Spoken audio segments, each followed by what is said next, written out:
इस हिसाब से प्रशासन की तरफ से कल से हम देख रहे हैं, टीवी मीडिया के माध्यम से ही देख रहे हैं। ऐसे तो ज़्यादा समय नहीं मिला, लेकिन जितना भी देखे तो उस आधार पे दिख रहा है कि मतलब प्रशासन एक्टिव होकर काम कर रहे हैं। और बाकी आज मुहर्रम है तो मुझे लगता है आज बाकी विशेष उसमें बिजी हैं, लेकिन कल तक मुझे लगता है कि सब चीज़ डिक्लेयर करेंगे प्रशासन। अभी तक तो कह सकता हूँ कि मैं संतुष्ट हूँ। जो जांच कर रहे हैं स्वयं मुख्यमंत्री जी इसको मॉनिटरिंग कर रहे हैं। सुबह मुख्यमंत्री जी भी फ़ोन किए हैं और वो उन्होंने आश्वस्त किया कि इस पर हम कड़ी कार्रवाई करेंगे। गृह मंत्री जी भी फ़ोन किए हैं, लालू जी भी फ़ोन किए, तेजस्वी जी भी किए। तमाम हमारे राज्य के जितने भी नेता पक्ष हो या विपक्ष हो, सभी नेता ने साथ खड़ा रहने का वादा किए हैं और मजबूती से जो अपराधी है उसको सज़ा मिले उसके लिए आश्वस्त किए हैं और सभी लोग काम कर रहे हैं। अभी तो मैं सरकार पर भरोसा ही कर सकता हूँ। हम तो उम्मीद करते हैं कि सरकार हमें प्रशासन न्याय करे।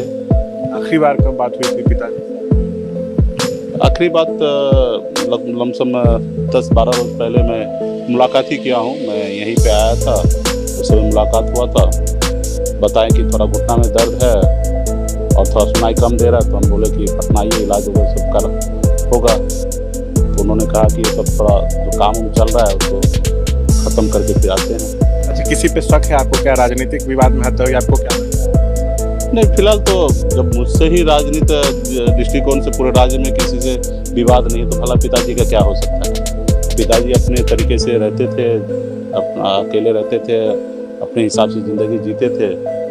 उनको गांव ज़्यादा पसंद था। इसे हमने काफ़ी प्रयास किया था कि हमारे साथ बॉम्बे में रहे या पटना में रहे, लेकिन उनके लिए गांव सबसे ज़्यादा महत्वपूर्ण था। तो गांव में रहते थे, उनका किसी से कोई विवाद नहीं और इस पर भी प्रशासन अपना काम करे। हमें तो इस पर ज़्यादा ये नहीं है। पुलिस जो है प्रेस रिलीज जारी की है तो उसमें ये कहा गया है कि 4 संदिग्धों को उठाकर पूछताछ की जा रही है। सीसीटीवी फुटेज से पहचान हुई है।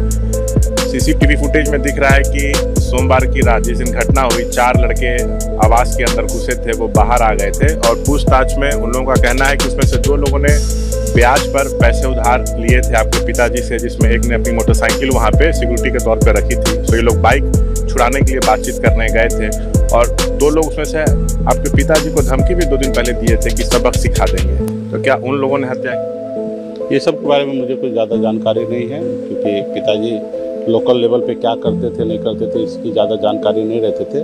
रहा कि ब्याज पे पैसा नहीं है, किसी को ज़रूरतमंद को कुछ पैसा चाहिए रहता था तो उनके साथ बैठ के उनका सेवा उवा करके कुछ पैसा उधार बोल के ले लेते थे।